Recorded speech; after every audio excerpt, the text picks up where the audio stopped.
And a very good afternoon and a very warm welcome. It is the earlier day than normal of Wednesday. David Banjo, looking beautiful over there. How are you? Doing well. Doing well. Doing Glad to well? be here. Likewise, yeah. This is going to be a fun episode, I think. And I Yeah. had a very slight technical glitch because Jonathan stepped out of the studio and I had to cover something. And it's been a minute since I had to do that sequence and I forgot the order. So I apologize if you saw our beautiful faces before the title sequence, and Jonathan's now back and he's going to kill me. So, because I got it wrong, but that's okay. You botched it. Thankfully, you can snip this out of the beginning of YouTube, so it's going to be just fine. Anyway. So Dave, tomorrow we have, I think it's tomorrow, right? The new Mardi Gras sale is off. Tell us just a little bit about the Mardi Gras sale as a boy from New Orleans and a big fan of Mardi Gras.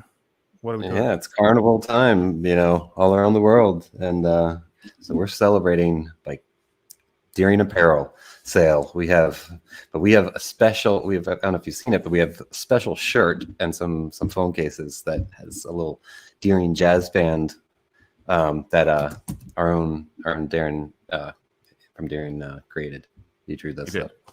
He drew it on the back of a napkin. I was really happy with it. I think it's great. I think it's awesome. It has alligators and shrimp playing drums and banjos and all kinds of stuff. And it's a really, really fun design. So check that out. That starts tomorrow. But that's not why we're here. We just like to talk about it a little bit at the beginning. We're here to welcome somebody very special who we've never had on before. And because the title is everywhere already, you know who it is. It's no mystery, but it is the wonderful Evie Ladin. And before we bring her in, for those of you that don't know her, she's renowned for her polyrhythmic clawhammer banjo style, her incredible voice, and percussive dance. In fact, backstage we were talking about the body dancing scene in Brazil. David and I don't know what that is. I feel like we're about to find out in the course of this episode, and we're very excited. She's a driving force behind San Francisco's Stairwell Sisters and is a longtime favorite instructor at music camps all around the country. Many of you, and I'm curious to know how many of you, will probably know Evie more from her outstanding teaching lessons at Peghead Nation, who are good friends of ours. We've worked with them for a long, long time. It's a fantastic teaching platform. And we're recently honored the Distinguished Achievement Award at IBMA last year. So without further ado, let's get into some really cool topics. Not all related to banjo, some related to dancing, travel, all the rest of it. Let's bring her in, Miss Evie Ladin. I'm doing it. Hey. There you go. Jonathan's messing with me in the background. Hey, Evie. Hi there. How are you doing? I'm good. Happy to be here. Happy to have you. It's been a minute. It's I know you've kind of loosely spoken to us a little bit over the years, but I think you're one of the guests that we definitely wanted to have on here, and we're glad that you could finally make it happen and make the two ends meet, as it were. So thank you. Yeah. Should we jump straight in? You want to play us a little tune to get started? Sure. That'd be awesome. All right, Jonathan's back. He's going to take over proceedings. Is that all right to do a little medley? You can do whatever you desire. Absolutely. All right, This is your stage.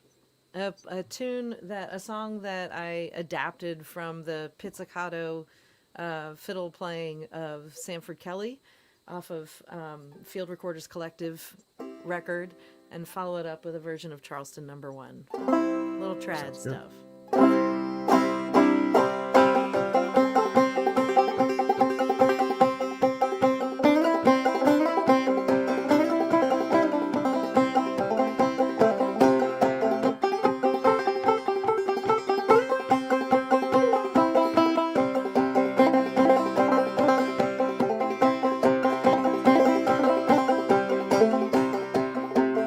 I love my honey, Lord knows I do.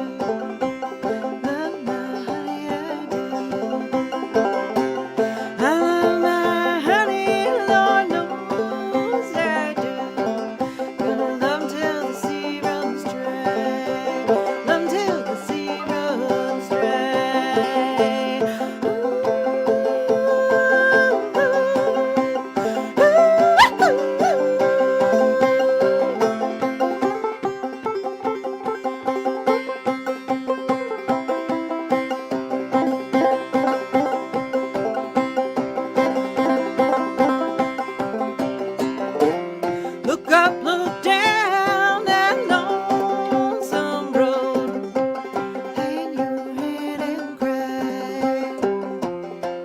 True lovers will part.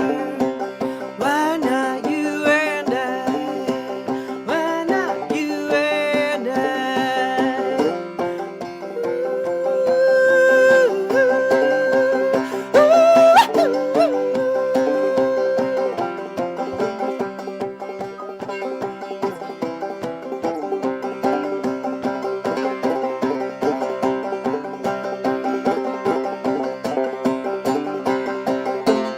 I love my honey, Lord knows I do. Love my honey, I do. Happy Valentine's Day. I love my honey, Lord knows I do. Gonna love 'em till the sea runs dry. Love 'em till the sea runs dry.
I can't hear you. I'm Danny. muted. That was my bad. There you My go. bad. I muted myself.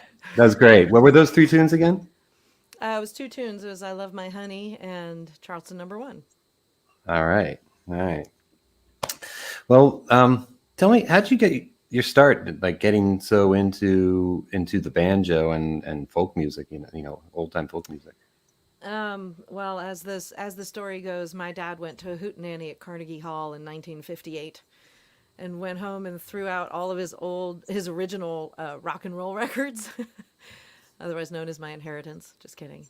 But he fell in love with folk music. Was part of that first folk scare in the 50s and 60s, but specifically Southern Appalachian old time music. And so he was a big, living in New York City and then in New Jersey and then in Baltimore. He was always putting on concerts and dances and booking stuff and hosting musicians. So we had a steady stream of folks through our house. And when I was little, I remember John Cohen, the New Law City Ramblers, was staying with us in New Jersey. And I can picture him sitting on the couch and saying, "You girls should play the banjo." And so my dad took us to get a banjo. I was only 8. So I don't know that I had much choice. And then our first lessons were with a banjo player living nearby by the name of Bob Carlin. Okay. Very well-known banjoist. Yep. And so he was my first teacher when I was a child. That's how I got my start. Yeah, you're born into the scene basically. Yeah. And what was Bob like as a teacher when you were just a child? I have no idea. I don't remember. Okay. I really don't. Do you stay in touch?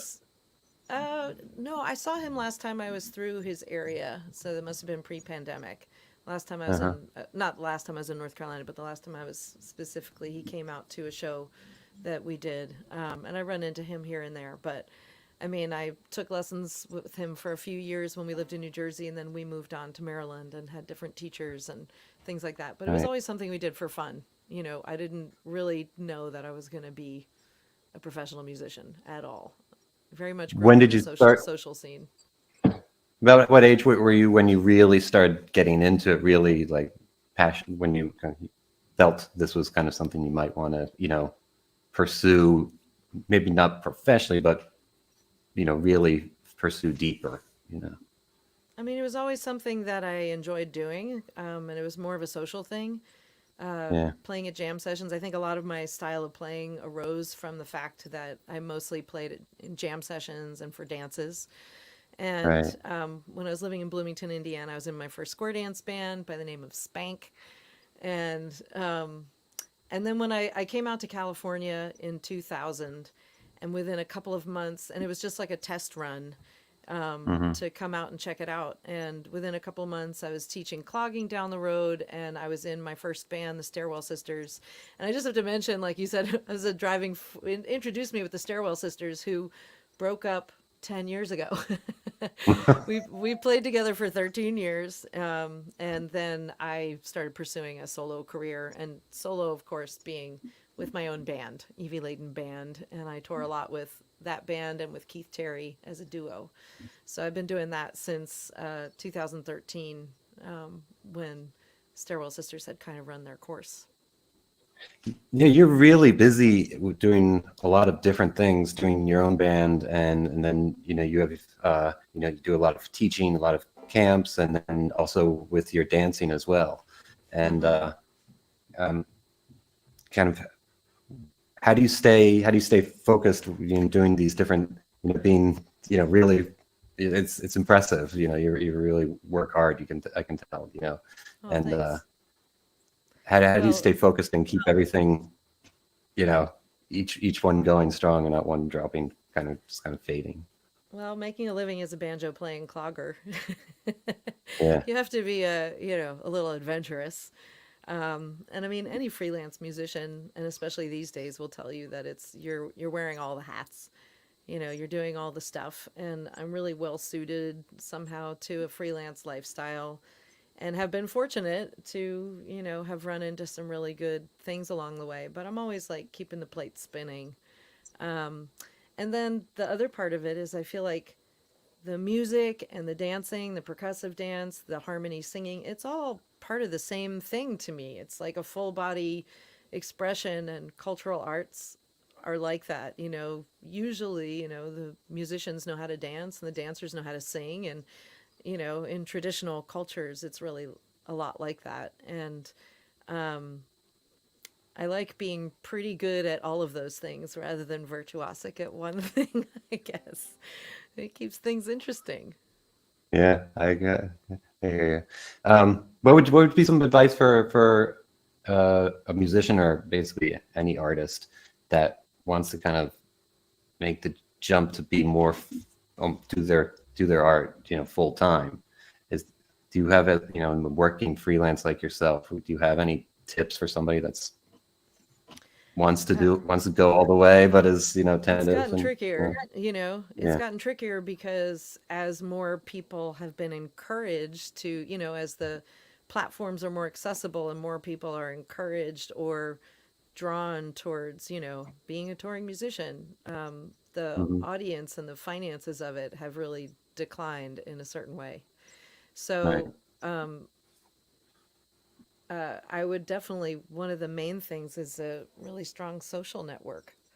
And Hmm. I feel really, obviously, especially just with the way that I grew up and the way traditional cultures are, just really connected to one another. And the old time and roots music community it's just a very generous and pretty safe space to be in. But you always have to either you're like really virtuosic, really lucky, or have a sugar daddy. Being diversified in what you can do is really useful, and including like having other jobs, that occupy other parts of your brain. Although I do find as a working musician and dancer, like I use all parts of my brain, to keep the technological side going, the teaching side.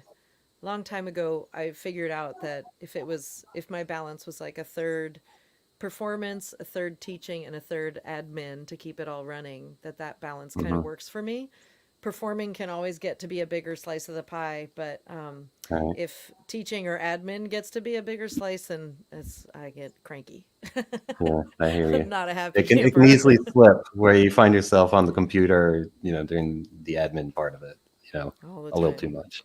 Yeah. And I mean, this day and age, it's all about getting the word out, the social stuff. And, Hmm. sometimes it feels like too much, but Yeah. I've met a lot of people and the net is big and I appreciate that. And I feel like that's what keeps me going.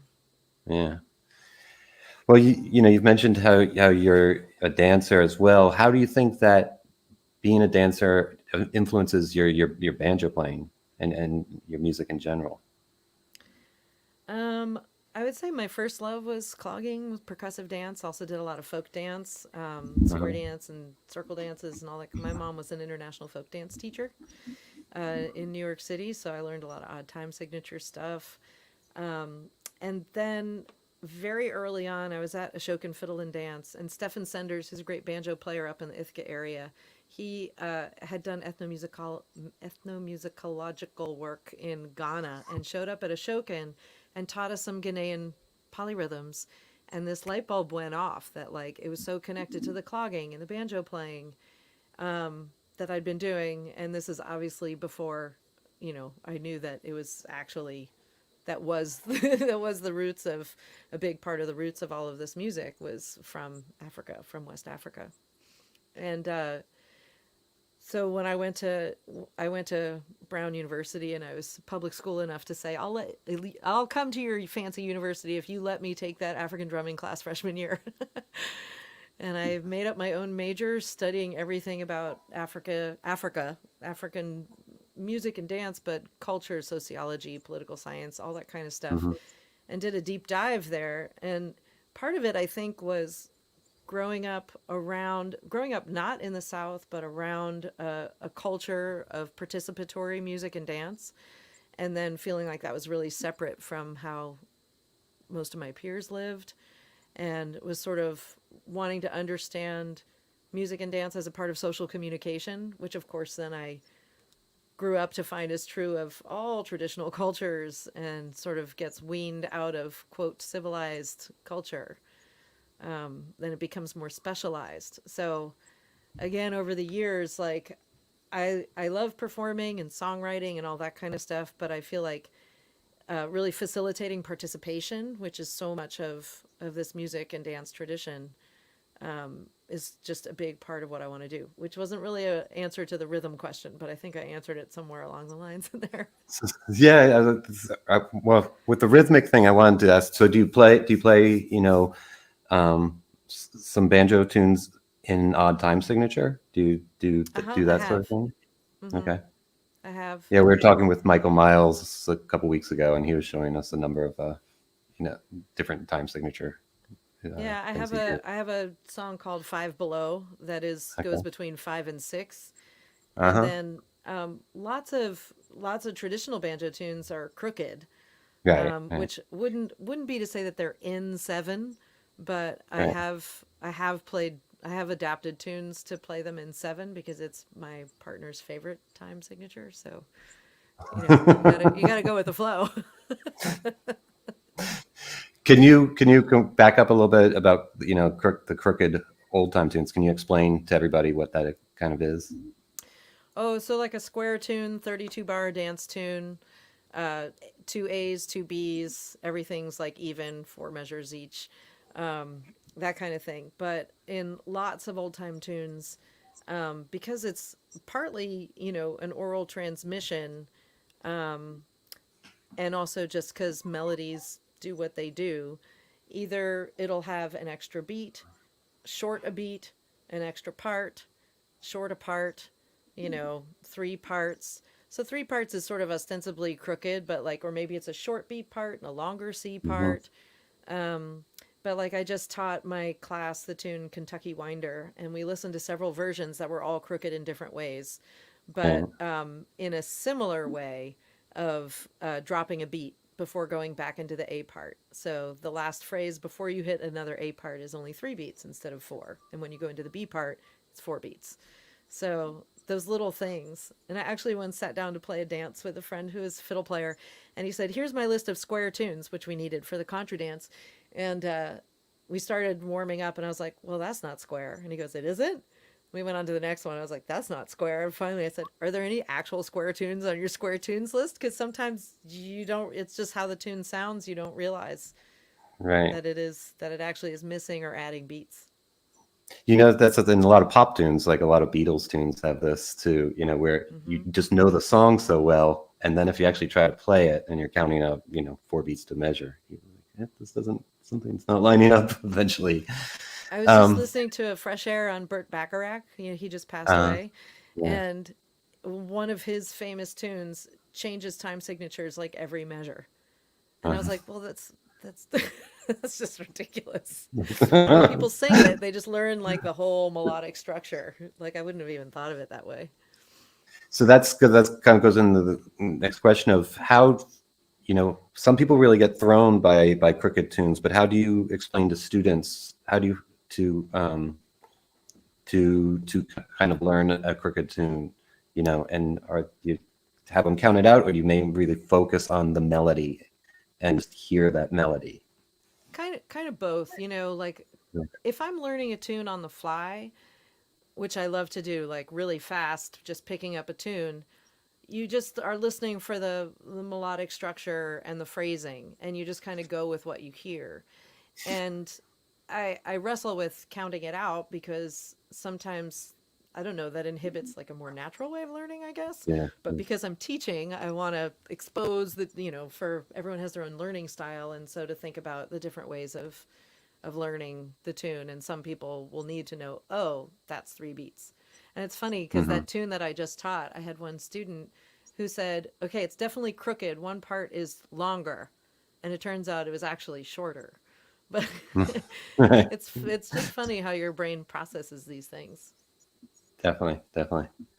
And everybody has like when there's like a 1 extra beat or 2 extra beats or something, when it's like a half measure thing, lots of people process it differently. I always process it like I'm going 1 2 1 2 1 1 2, sort of like that sort of thing. And some people go 1 2 3. So it's just how you feel it out. Yeah. There's actually the tune that I want to play at the end on our outro is a version of Forky Deer from Sidney Meyers that's insanely crooked. And I kind of put it together as a mashup with the Forky Deer that everybody knows. And so it's very cool to hear them back to back and see how they are connected, but are very different. We'll get to that. We'll get to that. I was going to ask you if you wanted to play a little bit of a crooked tune right now, just to demonstrate Should I like play a that melody. one? I was What's gonna- up? You can save that, but you have another one. Well, even like even a song or a tune like oh my little darling, if you were mine, wouldn't you love to starch and iron? Say, darling, say, starch and iron will be your trade. Will I get drunk and lay in the shade? Say, darling, say.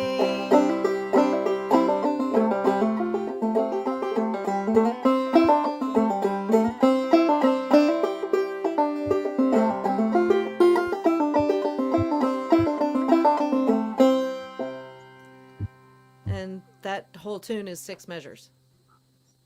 Right. So I would That's call it that's crooked. that's a good one. Yeah. Yeah. I was trying. It's counting it out for me always throws me a lot of time for these tunes. That for me it's because I can break it down, but it's just much easier for me just to hear the melody and know that's how it works, and just go with it and trust yourself that that's I what once happens. taught that tune to a jazz bass player who just was like, I don't get it. And I was like, it's just 6 measures. Like, Right. that's all there is to it. There's no more mystery than that. And he was just like, Yeah. We have some questions, a couple questions there. Somebody wants to know about tunings. I guess Ross Cook's saying tunings, please, but I'm not sure if Ross is talking about Tunings of what I'm playing. of what you're playing, not those first tunes. So the first tune was in C major. Yeah. So it was like double C, but with the first string raised up to an E. Oh, okay. So that was C major. And now when I picked up this banjo, is in just regular double C tuning. Okay. Do you use a lot of different altered tunings, more than just G and double C, double D? Yes and no. I don't go crazy on tunings, but Right.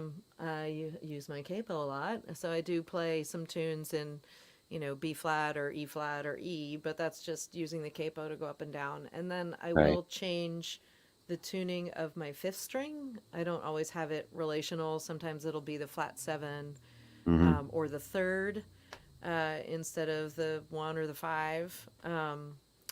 And then, of course, there's mountain modal sawmill tuning, which is halfway between regular standard G tuning and double C. What's an example of something that you'd use the fifth as the flat seventh? The fifth string, flat seven. So a lot Yeah. of modal tunes. And actually, a great story. One of the first tunes that I played with my partner, Keith Terry, was Doc Boggs' Sugar Babe. And I had worked it up as a dance piece with my sister. So danced to it, da da da da da. And then when I met him, I started playing it on the banjo. I was like, let me see if I can play and sing and dance all at once. And the first time I tried that, I had to go lie down. I blew a fuse. But then I taught myself how to do it, how to do some clogging steps and choreography while I was holding down the tune and singing. But my husband, who comes from a jazz and world music background, he really wanted to hear these West African bells with the banjo. He just said it was a great sound. And he was like, wait, it's missing this tone. So I retuned my fifth string down to, so I was in A modal. So I retuned it down to a G. So there's that flat seven, and realized that was the tone that was on his West African Gonkogwe bells.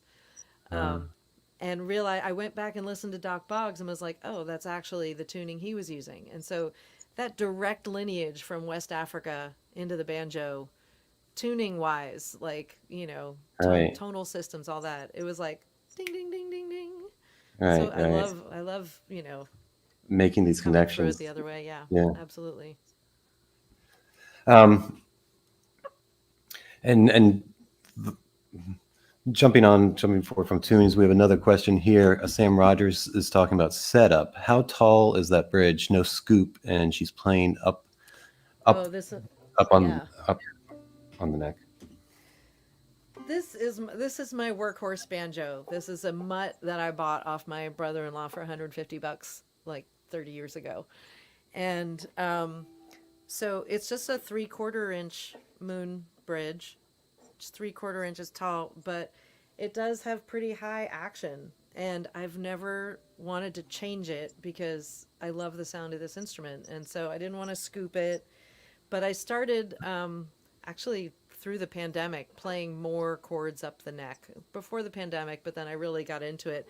And because it is such high action, it's a little bit of a bummer on this instrument, which Right. is how I ended up with this one. So it does have a scoop, and so there's low action up here. But as it turns out, I still take the workhorse on tour with me. It just, I can't seem to let it go. It's my baby. And then, do you like to play around with the setups of your banjos? Or are you a tinkerer? Are you a classic banjo tinkerer? Not really. I would have said that I'm not a banjo geek. I don't nerd out on stuff. But then the pandemic happened. I totally nerded out on stuff because I was kind of shopping around for a different sound. And I don't know if you know Susie Thompson. She's a great fiddle player in the Bay Area, in my area. And she picked up the banjo during the pandemic and was like, there are so many variables on the banjo, like unlike any other instrument. And I had never really gotten into it on other instruments. But what's your tone ring? What's the wood? The shape and the size of the pot? What kind of head you have? how thick the neck was. Like I realized I had to shop around for who makes thinner necks, not so chunky. So there's just like so many variables that really affect the sound. Again, Yeah. coming back to that, something we were talking about backstage before coming live was, oh, I just lost my train of thought. About banjo things. Sorry. Whoa, my brain just pulled a fast one on me. But yeah, It'll come back. the tinkering on the different parts of the banjo, the different variables of the banjo you're talking about. Oh, that your instrument might be working against you. Of what I say to my students, like if you're not enjoying playing, it might not be you. It might be your instrument is not Right. set up for what you're trying Yeah. to learn. That was the thing. Whew. There we go. It came back. We both got back there. I hate when you like reach for something and it's not there. Anyway. It happens. Do you want to play another tune? We're kind of Sure. in the middle here. So I've been writing a lot on the banjo, or have written a lot over the years. Really started pulling out some original songs when I was with the Stairwell sisters, and then of course afterwards pursuing my solo project, a lot more stuff. So this is a song I wrote about one of my favorite activities, which is being in the water anywhere. Maybe you can identify.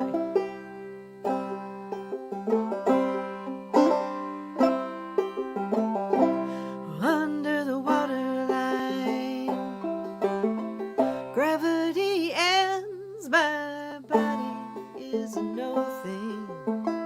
It's a skeleton floating in space. Time with no end. Under the waterline, there is no tread. But out of the water, the world it comes again, in all its greatness and all its pain. Gravity settles right on my head. Out of the water, there's a heavy tread. But right on the surface, well, it ripples and it pools. Day becomes night, and we all are fools. At the horizon where gravity starts, out in the open, my beating heart.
Yeah, beautiful. Thanks. I know Jamie has a question he wanted to jump in and ask here. I did have a quick question, if you don't mind. I'm clearing up the banjo confusion in the chat a little bit. So, what are you holding right now, if you don't mind my asking? This is from Will Cedars. Gotcha. Very, very good. We know Will. I'm He's a very good... sorry I'm not playing a Deering banjo. No. It's okay. I think because it has the star on the 5th fret, and I think there's a few of us thinking, is that a Vega? Or is it not a Vega? But yeah, we know Will really well. He's a really good Will guy. Cedars, Dobson Special, something like that. I can't remember where he is. Lovely He's in gentleman. Vermont. He is in Vermont. That's right. Yeah, he's a good dude. We like him. And then my mutt banjo, I won't tell the whole story, but years into owning it, so it was a no-name banjo, but the dowel broke, and on the inside was a stamp, unidentifiable, and finally, long story short, found out it was made by a man named Mike DeFoche, who lived, I believe, in Tennessee, and he had put the stamp on the inside. I finally found out because he only made the neck, not the pot. And then I was at Bernuncio's in Rochester, and Bernuncio himself looked at it and was like, well, that's a Slingerland pot. So now I know. No Slingerland, kidding. it only took like 20 years to figure it out. Slingerland pot, Mike DeFoche neck, mutt, just has a great sound, and I can't seem to let it go. Sometimes you find the one, right? And then sometimes it's not like the best high-end one. Sometimes it's just the one that you relate to the most. It is. Yeah. I get it. That was my only question. I'm enjoying the show, so I'm gonna jump backstage again. I do love that you call it backstage too. It makes it sound way more professional than we really are. So thank you for that. All right, Jonathan, take me away. Hey, I want to talk a little bit about your songwriting on the banjo. That's do you often write songs on banjo? Do you use other instruments, or what's your process for that? I mostly write on the guitar, unless like I have like a lick or something that I'm working off of on the banjo. But I often write on the guitar, but I'll know if it's a banjo song, but it kind of helps me figure stuff out. And it's partly because the banjo is in different tunings. So on the guitar, I can try things in different keys. I can work out the chord structure. I can try different things. And then I might move it to the banjo. Okay. Or it might stay on the guitar. I also play a bunch of guitar. And you know, the old mystery of songwriting, where do songs come from? A lot of times snippets of things fall in my head. Spend a lot of time working on them. I've done some songwriting retreats. And I will say that one little trick that I've used over the years, because, you know, I grew up with all this trad music and all these tunes, and I play a lot of fiddle tunes, that instead of taking solos or breaks, a lot of my, or not a lot, a handful of my original songs are like a mashup with an old time tune. So, like the song, I was going to play the song that you posted on the website announcing this, which is Glory, a song that I wrote, and it's a mashup with the tune Valley Forge. So, playing parts of Valley Forge in between the verses. Gotcha. So that's like the instrumental break, right? The instrumental break section, you'll borrow melodic ideas from a traditional tune. Yeah. And I mean, you know, Cool. growing up playing traditional, like old time music, the idea of a break is not really a thing. Yeah. We all play. Right. Just keep playing. Everybody Right. keep playing. Yeah. And then and what's transferring from guitar to banjo? Is there kind of when you say, yeah, this is going to work on banjo, I know you have that in your head, and what's your, how do you move that over? Especially do you figure out the tuning maybe first, or to use on the banjo, or just like what's the process there of turning it into kind of a banjo song? Well, if it's in a particular key, I'm going to use that tuning. And then sometimes it calls out for the fifth string to be in a different tuning. Like the mashup we did of Down the Road and Ease on Down the Road. It just sounded really cool for the fifth string to be the third of the chord instead of it's in double D tuning. Yeah, it's in double D tuning. And so the fifth string is the F sharp instead of the A, Hmm. which it normally is an Right. A in double D tuning. So it just sounded really cool.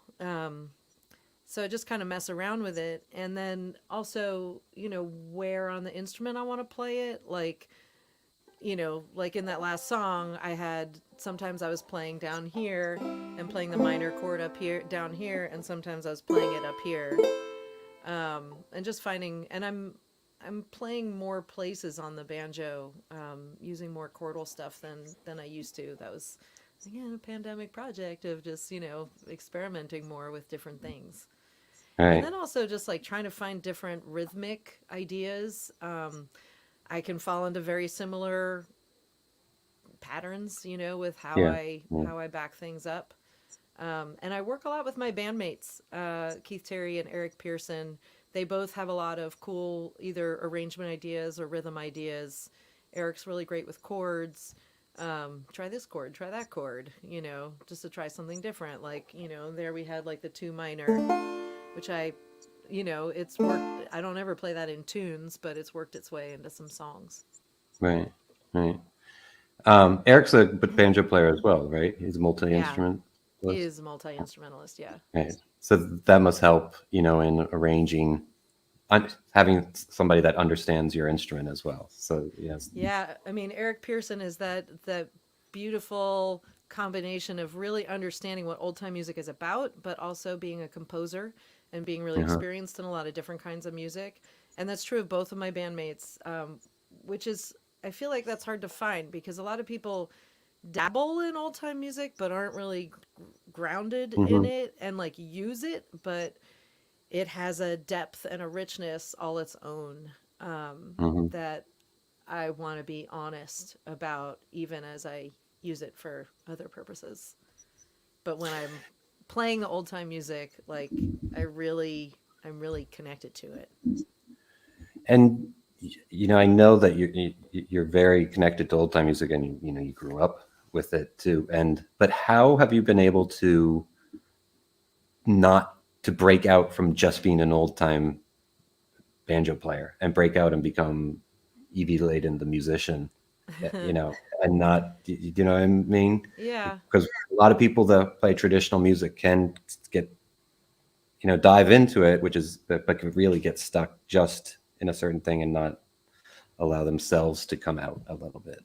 I think part of it was, like when I was a teenager, the heartbeats and the horseflies Uh-huh. were jamming. They were recording and touring, but they were at the festivals and at Mount Airy Fiddlers Convention, and they're people I grew up around, and they were experimenting, like diving into old time music and then experimenting with it. And I don't know, it just really bit me. I also, I grew up in cities. My teenage years were in Baltimore at a mostly black high school. So that was like early days of hip hop. So I had all of this hip hop Right. and black culture like in my daily school life and all of that. And then I'd go home and there'd be cloggers on the porch, who were staying with us for weeks or years, And so I just feel like that idea of it being old time music being a part of a world music tradition, but again, not just like using it for Right. for other things, but really participating in it really deeply, and then enjoying experimenting with it in other ways, whether in dance or in song. Like I do some old songs that I sing that I do body percussion with, and that's not really a traditional thing, but it also kind of is because body percussion, body music is as old as Yeah. dirt. So So tell us more about this. I wanted to talk about this. You have what is body music exactly? And body music's the and music you make with your body, like yeah. whether it's so we don't say body percussion. My partner Keith Terry coined the term body music to include also melody and harmony. And I mean, Okay. you even have like tone in your Uh-huh. clap, like all that kind of stuff. And Yeah. it exists in cultures all over the world. Right. It really taps into the percussive dance side of what I grew up doing, clogging, and through my tenure with Rhythm and Shoes, exploring a lot of different kinds of percussive dance. And so we started the International Body Music Festival in 2008 and really kind of coagulated the scene. It's really strong in Europe and South America, in terms of like a lot of people doing it and knowing about it. But we just had the International Day of Body Music, which is always the first Sunday in February. And there were about 40 events all over the world, live and online. We did a community building event here in the Bay Area that had about 50 people, singing, clapping, stepping, moving.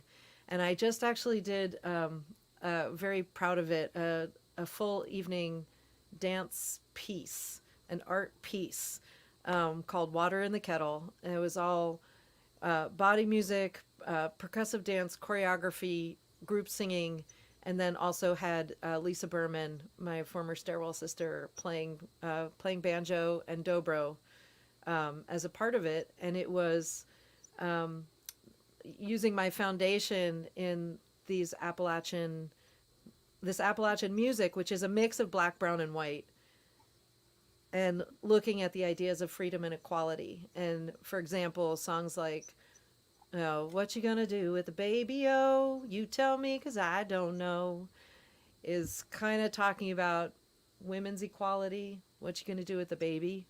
Like, if we're all working, who's taking care of the Mm-hmm. baby? And then also America, what are you gonna do with this baby you created? Mm-hmm.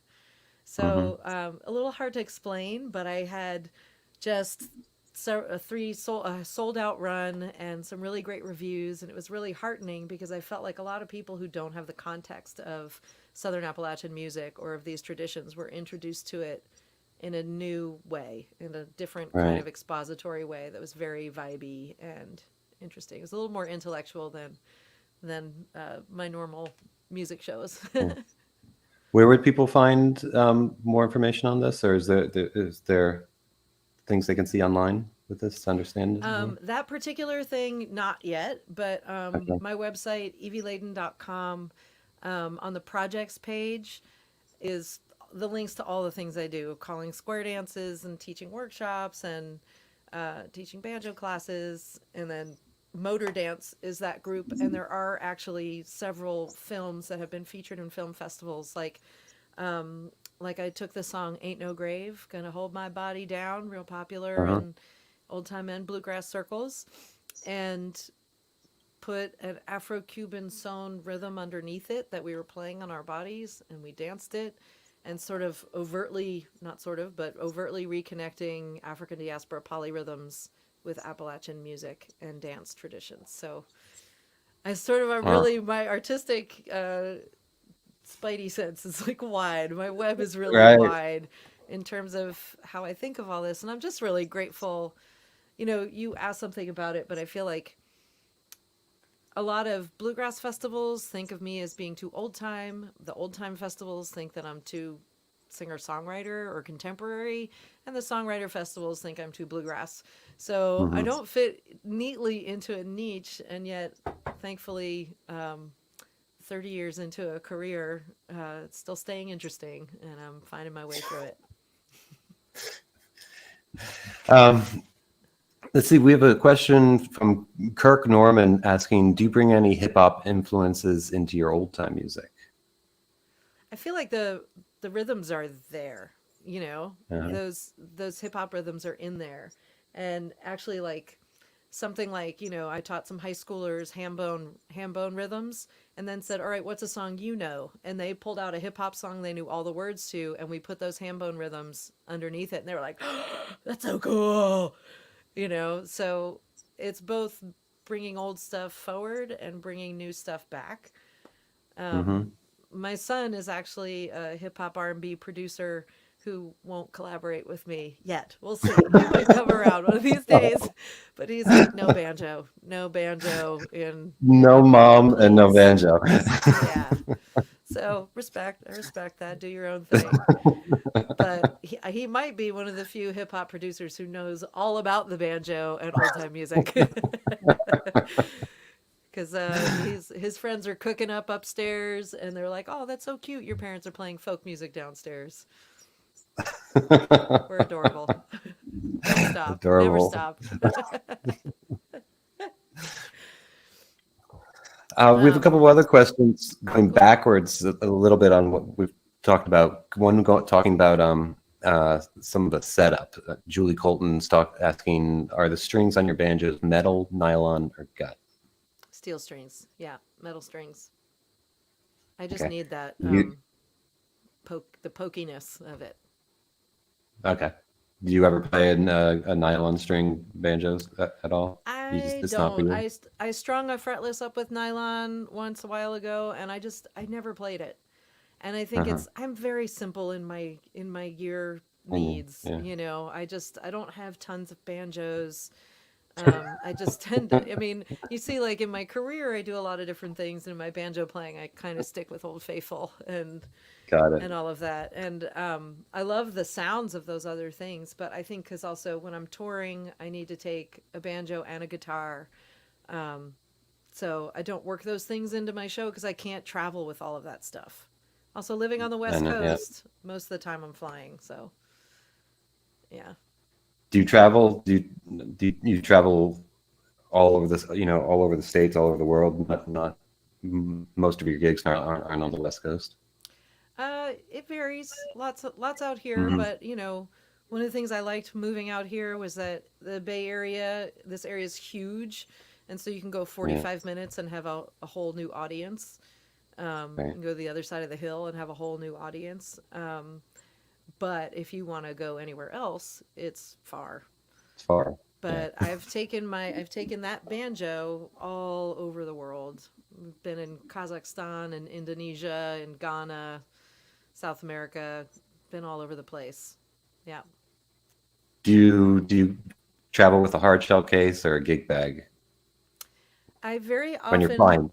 if I'm just flying with that banjo, I just put it in a gig bag. But recently, my setup is hard case checked with an air tag in it for my banjo, and then my guitar in a gig bag on the plane with me.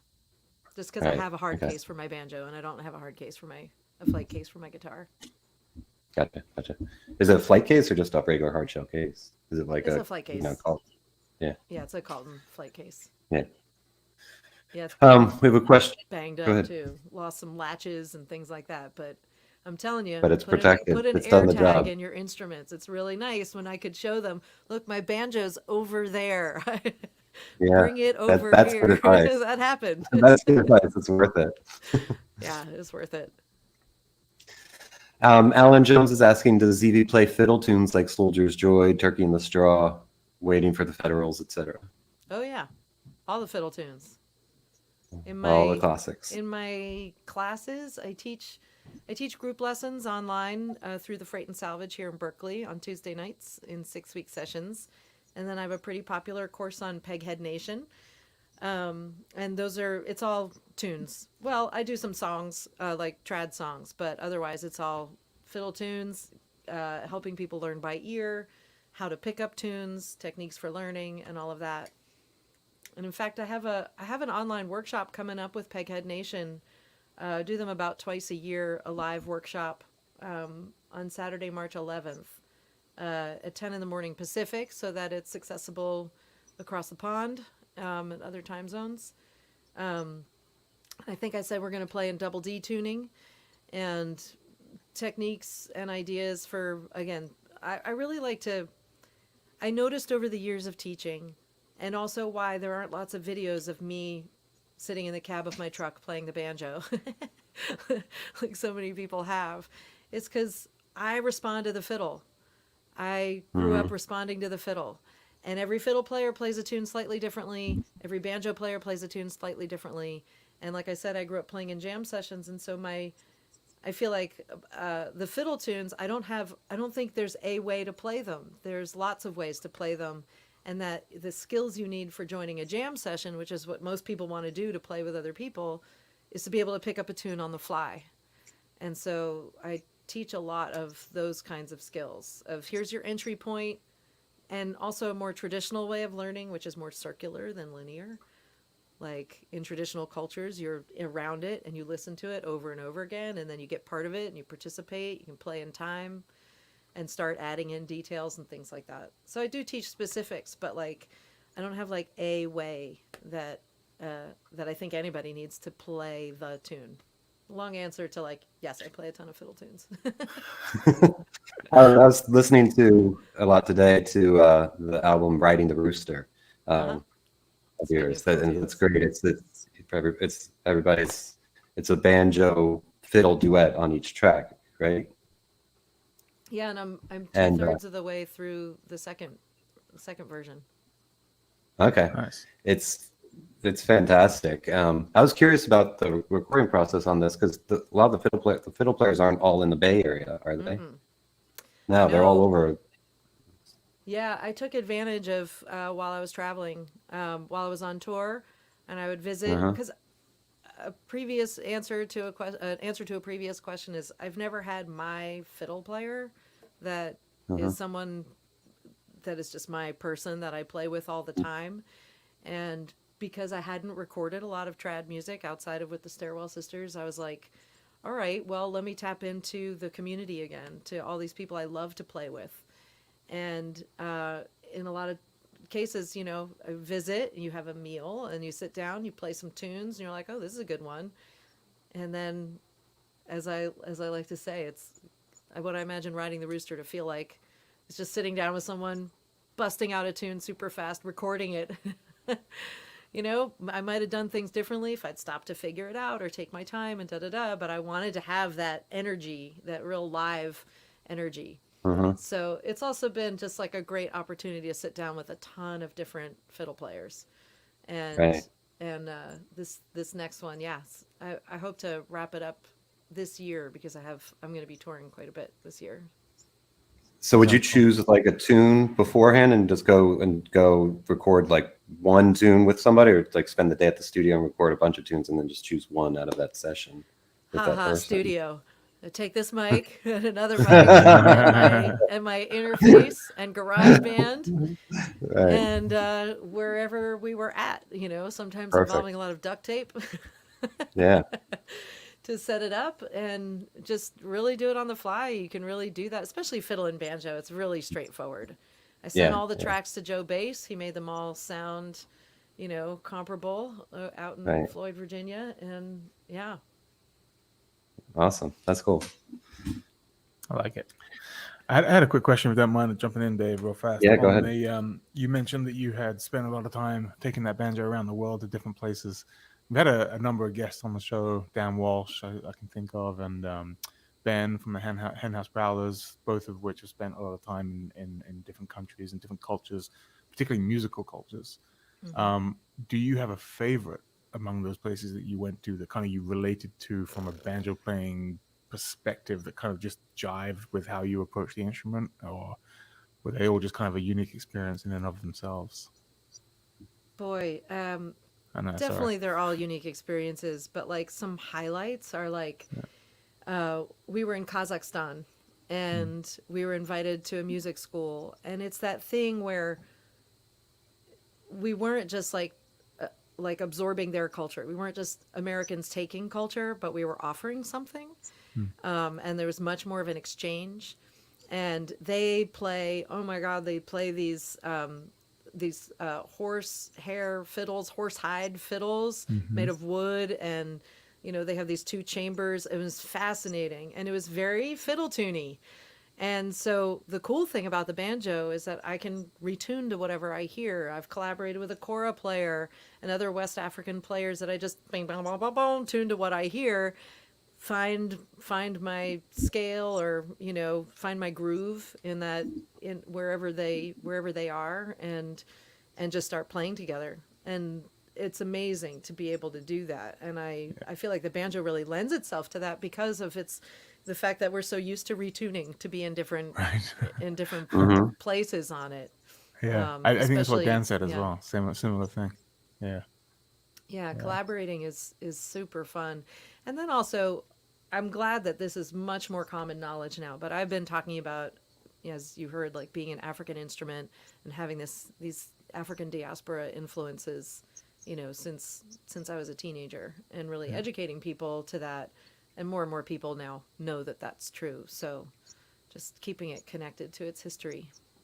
Strange, isn't it? It hasn't, like you say, you're suggesting it hasn't been particularly common knowledge until quite recently, like mass common knowledge.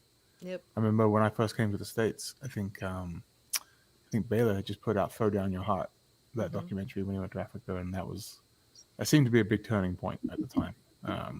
And then people like yourself and Rhiannon and David Holt talking about the history as well has all been really, really awesome.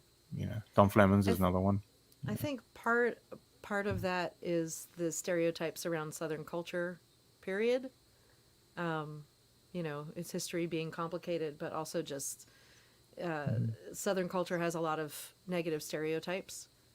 And so the banjo's really associated with those stereotypes, very yeehaw like. And so it's been really nice to really look at the depths of it. And especially because this music came out of adversity. It came out of a really difficult and painful part of history.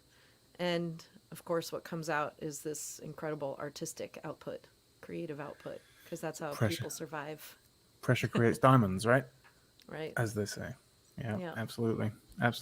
I do think, I don't know how we start a petition on this, but there needs to be some kind of collaboration between you and your son, because I think that would be cool. I'll let him know. I might start this tomorrow, because All right. I do think that banjo lends itself quite well to a nice hip hop beat here and there. I think it's cool. One day. So yeah, let's make that happen. That's all right. That's all right. I don't need to push for that. I get a lot going on. Well, it's really for me more than anybody else. Okay, for you. He'll do it for you, I'm sure.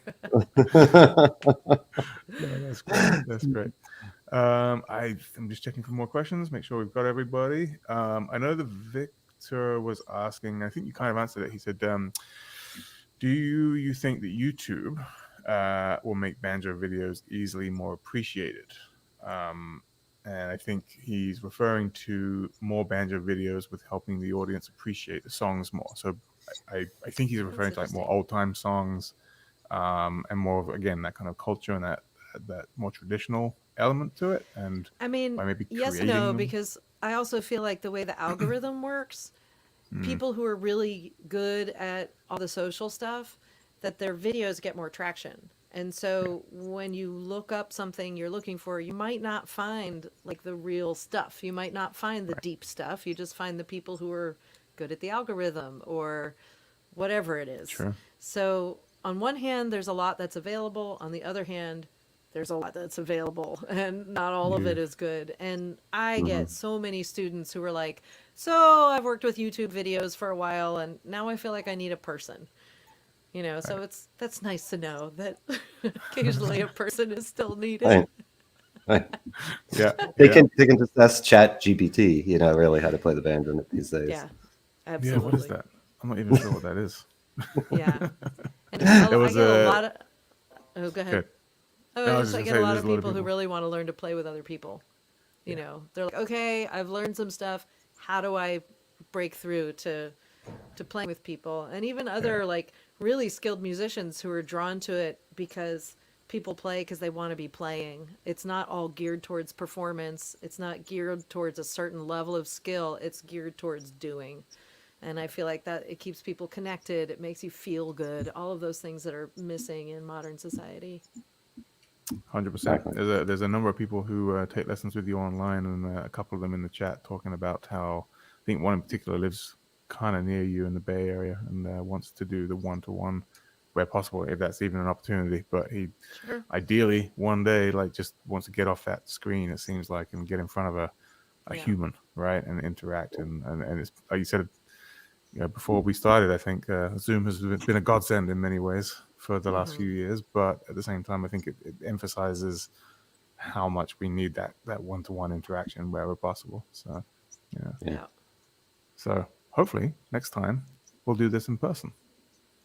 That would be nice. Hopefully there'll be a next time. Do you like how I segued that? That was nice. Yeah, yeah, it's good. Happy Smooth. to. Well, now you know all my history and everything. We can talk about other things. Yes. So what we traditionally do, and viewers will know this, is that if we have someone come on for a second time, we tend to pick up a topic, specific thing that maybe is close, near and dear to your heart that you want to kind of explain or teach or kind of get off your chest or anything. It could be a particular technique or history of something or other. So it depends on where you want to go. So give that some thought, because we'll definitely want to circle back with you especially once you got the album out again, the next installment. Right. So Sounds cool. good. All right, Dave, any more? Now I'd love to hear that tune that you talked about playing, and I'm gonna count it and see how lost I got. Oh yeah. So I'll play a mashup of Sid Meier's Forky Deer and the traditional forked deer. Awesome. Um,